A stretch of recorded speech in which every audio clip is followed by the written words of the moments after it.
kasih atas apa yang disampaikan Pak Badri. Sebetulnya semua sama sih, punya kesempatan yang sama. Alhamdulillah semua itu ya berkat motivasi atau istilahnya ajaran daripada leader yang saya duplikasi, yang saya ikuti. Ya alhamdulillah berbuah seperti ini. Saya yakin Bapak Ibu yang ada di sini, yang ada di grup yang sekarang ikut acara, semuanya pasti bisa. Yang penting tetap lakukan istiqomah setiap hari, jalani dengan rasa senang bahagia tanpa ada beban. Seperti itu. Jadi intinya kalau saya sih ngalir aja ya Bapak Ibu, ngalir aja, rezeki itu Allah yang ngatur. Saya cuma hanya lakukan setiap hari itu ada kunjungannya tuh minimal paling tidak, kalau istilahnya benar-benar malas gitu 3 minimal ya. Jadi artinya kunjungan itu tidak selalu saya harus keluar, tidak. Ya kadang saya seharian itu by phone, artinya ya dapat referensi dari manapun itu saya telapani untuk sehari itu telepon itu 10 orang, jadi istilahnya prospek 10 orang. Setelah prospek 10 orang, ini tips dari saya Pak Badri. Setelah kita telepon 10 orang, kita buat janji, kita datangi seperti itu. Dan setelah kalau sudah closing atau istilahnya orangnya mau ngikut atau tertarik dengan produk yang kita jelaskan, ya kita dampingi, jangan sampai kita tinggal. Kita jalin silaturahmi itu dengan baik, kalau bisa sampai jadi saudara seperti itu ya. Itu pengalaman saya di bisnis saya sebelumnya, itu pelanggan saya tuh sampai sekarang, sampai sudah 4 tahun. Saya nggak sebutkan bisnis saya apa, tapi ya jelasnya di pupuk sebelumnya. Jadi saya pelanggan saya itu alhamdulillah kayak saudara. Jadi sudah tidak kayak antara pembeli dan penjual. Jadi ya alhamdulillah saya dapat job manten, dapat macam-macam itu dari hubungan silaturahmi saya itu tadi yang saya bina terus seperti itu Bapak Ibu.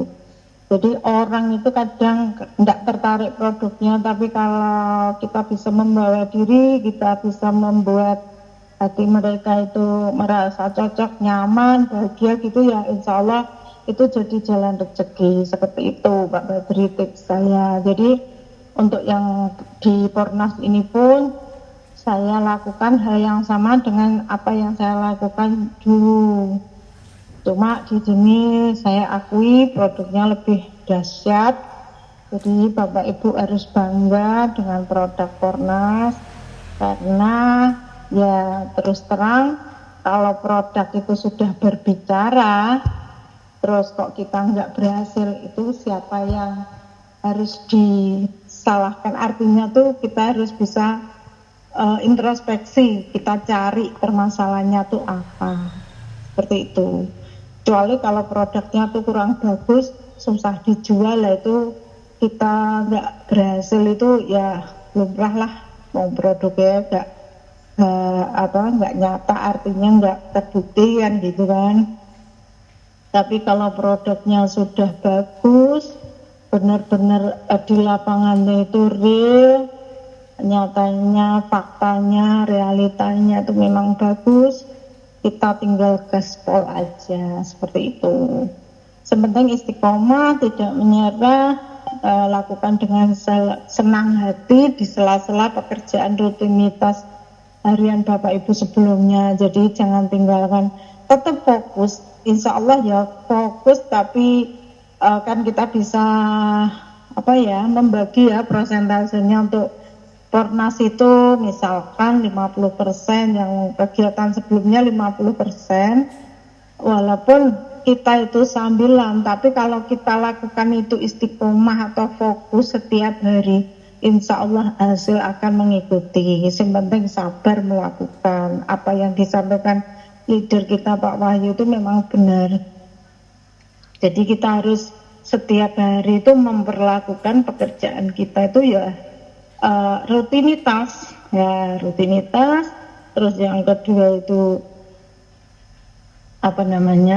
konsisten, terus mau belajar, sabar dan berdoa, belajar dan berdoa seperti itu. Jadi insya Allah itu akan terbukti. Saya itu cuma neroknya aja Pak Badri. Jadi Bapak Ibu, saya cuma menirukan saja. Alhamdulillah ini nanti untuk saya punya target, nanti untuk anak-anak saya mau tak ajak jalan-jalan. Jadi ini saya masih ngejar 2 tiket lagi untuk berangkat ke 3 negara. Ya tentunya sama tim-tim saya juga. Maksudnya saya pengen ngajak anak-anak saya nantinya seperti itu.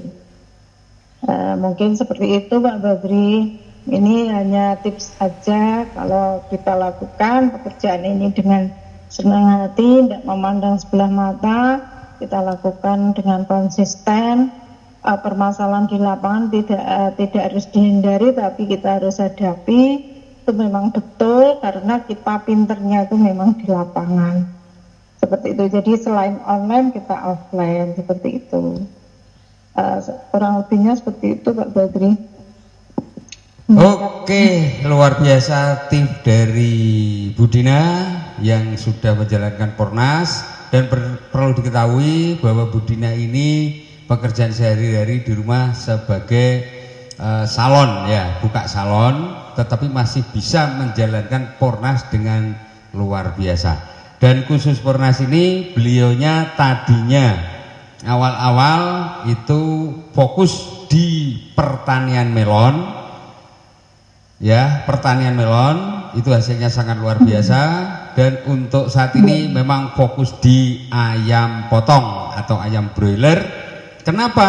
Karena melihat senior-senior kita ada 3 orang, yaitu 1 Pak Adi dari Kediri, yang kedua Mas Wahyu dari Lamongan, yang ketiga Pak Sulianto dari Madiun. Itu masing-masing sudah dapat mobil dua dalam waktu tidak lama.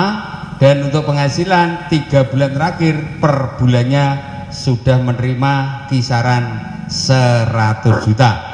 Sehingga akhirnya Bu Dina ini langsung gaspol di ayam potong.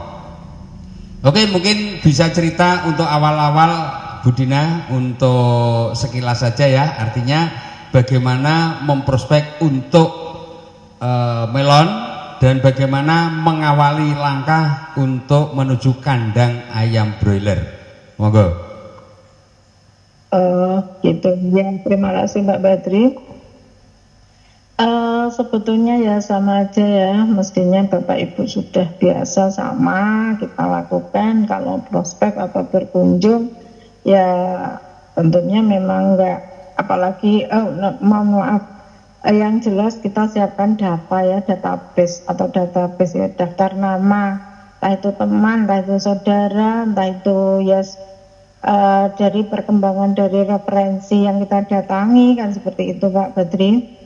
Jadi walaupun saya tuh tidak kenal siapapun, tapi memegang satu data di situ saya kembangkan seperti itu ya. Untuk pertama kali awal saya masuk Pornas, itu alhamdulillah saya yang mengenalkan Ustadz Qasim, yang dari leader saya yang luar biasa dari Tulungagung Agung, yang di leader saya yang di sebelumnya sama-sama di bisnis sebelumnya.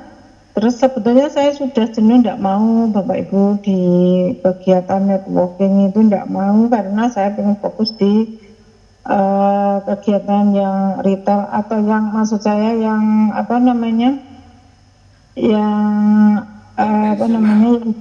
konvensional, ya konvensional. Saya sudah tidak mau buang-buang waktu gitu, karena saya beberapa kali ya kurang berhasil. Kemarin sudah mau tembus mobil di perusahaan sebelumnya, perusahaannya tutup, jadi kecewa gitu loh, intinya males gitu kan. Tapi saya dimotivasi sama Ustadz Qasim, dan waktu itu alhamdulillah saya tuh pas ditawari juga saya lagi kondisi pas minus, saya ada permasalahan di intern keluarga yang intinya kondisi saya minus, rumah saya lagi ambruk, barang-barang lah. Anak saya satunya kerja luar kota, satunya ini, jadi ini banyak kos biaya dan kondisi minus, nggak perlu saya ceritakan apa itu, pokoknya minus ya. Akhirnya saya sama Ustadz Kosim dimotivasi, Allah malas Ustadz, aku punya produk sudah cukup jualan ini aja, yang penting masih jalan, aku bilang gitu. Tapi Ustadz Kosim tidak menyerah, akhirnya Udin tak daftarkan ya, tak apa-apa, pakai uang saya dulu. Intinya saya dipinjemilah sama Ustadz Kosim, terus saya suruh membuktikan produknya. Ya monggo terserah, tapi saya nggak janji kapan bisa mengembalikan karena saya lagi kondisi ndak stabil ekonomi saya, kan saya bilang gitu. Nah terus akhirnya Ustadz Qasim ngirim 2 produk dan dari situ saya tuh ya rasa-rasa tadinya, tapi terus tak lihat, terus mengikuti di grup dan lain sebagainya. Ya pelan-pelan saya akhirnya mulai jalan. Lah, pas mulai jalan itu saya langsung di peternakan karena saya sudah 4 tahun lebih di sektor pertanian. Ya bukannya bosan enggak, tapi saya pengen cari pengalaman baru. Saya belum pernah di sektor peternakan. Alhamdulillah saya waktu berkunjung di petani saya, waktu ngantar produk A, ya saya enggak pernah yang saya kenalkan, saya tetap bersikukuh dengan produk saya sebelumnya. Itu saya minta referensi, Pak, di sini yang punya kandang siapa, saya bilang gitu. Oh itu Mbak, ada, saya udah dikasihkan 3 referensi langsung, namanya Pak A, kebetulan saya kenal kan gitu. Terus tak datangi, itu jam 4 sore saya langsung datang, sama sekali saya nggak punya ilmu apapun Bapak Ibu, cuma bonek demi Allah. Jadi saya tuh hanya seruing aja, melihat di grup, melihat Pak Wahyu ya, mungkin memang ya ngobrol telepon gitu aja ya, tapi benar-benar saya lakukan itu sendiri tanpa ada teman, tanpa ada siapapun. Dari referensi yang tadi ngasih ke petani ke saya, sudah pelanggan saya 4 tahun dan hasil panennya selalu bagus padinya. Nah terus saya dikasih referensi di kandang yang populasinya langsung besar, 65.000. Itu 2 kandang, yang satu 36.000, yang satunya 30.000, jadi 66.000. Nah di situ saya menawarkan, ya biasalah karena orang wis jiwanya marketing ya Bapak Ibu, saya langsung aja perkenalkan diri, saya langsung dari PT AWM, terus beliaunya tanya AWM itu apa, saya sampaikan bla bla bla bahwa ini nutrisi untuk ayam, ya intinya saya ditolak lah, ditolak mentah-mentah karena ya di perusahaan di PT-nya atau di ayam boilernya kan sudah dari PT, semuanya sudah dicukupi. Terus saya bilang ini kondisinya berbeda Pak, produk saya ini khusus untuk internal daripada si ayam, intinya seperti itulah, sambil ya saya rada ngeyel sedikit lah gitu.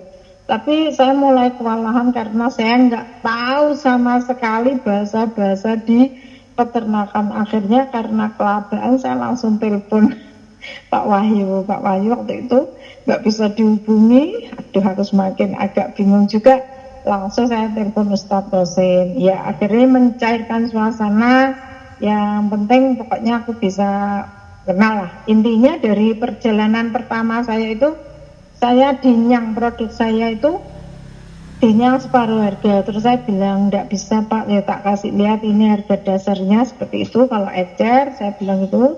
Terus ya wes enggak bisa, ya sudah, nek mau ya tak pinjam, artinya bayar carry gitu loh. Itu waktu itu kalau nggak salah ayamnya tuh sudah umur 20 hari seperti itu.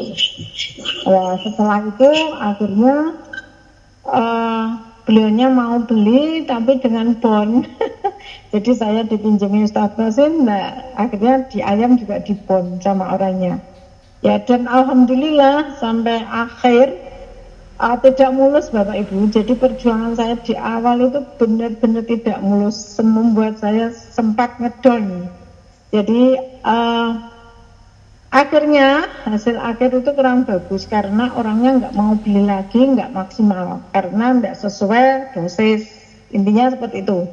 Bukan salah Pornasnya, tapi ya karena beliaunya belum percaya dan saya sebagai yang memasarkan belum tahu persis seperti apa, walaupun sudah disampaikan Pak Wahyu, tapi saya nggak bisa memberikan penjelasan tambahan atau penekanan. Jadi akhirnya ya itu tadi. Tapi dari buah itulah saya banyak belajar seperti itu.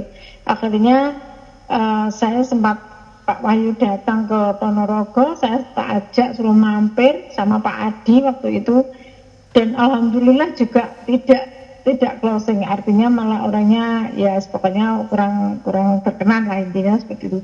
Ya setelah itu aku sudah lama gitu aku tidak mau aktif di Pornas. Tiba-tiba pas mau acara Banyuwangi, Pak Wahyu telepon motivasi saya untuk berangkat ke Banyuwangi dengan rincian atau istilahnya iming-iming sekian. Akhirnya saya termotivasi, alhamdulillah berangkat. Yang saya pikirkan waktu itu aku nek gak duwe ilmu, padahal potensinya di sini sangat luar biasa. Yang saya inginkan ini cuma gini Pak Badri. Aku di 4 tahun ngurusi petani saya yang 150 sampai 200 orang. Itu kalau belanja saya cuma 1 box, 2 box kan gitu tuh Pak.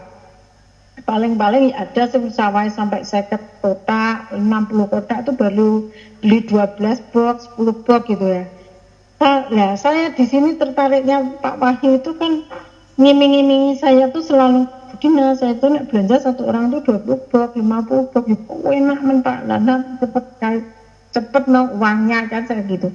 Akhirnya dari situlah saya termotivasi untuk bagaimana saya bisa belajar ke Banyuwangi. Ya wes saya kejar, terus gak peduli saya merak di pertanian tapi orang baru, nggak orang lama saya. Akhirnya alhamdulillah saya tembus 3 tiket dalam waktu hanya 3 minggu berangkat ke sana. Bawa teman saya, mitra saya tak kasih 2 free gratis.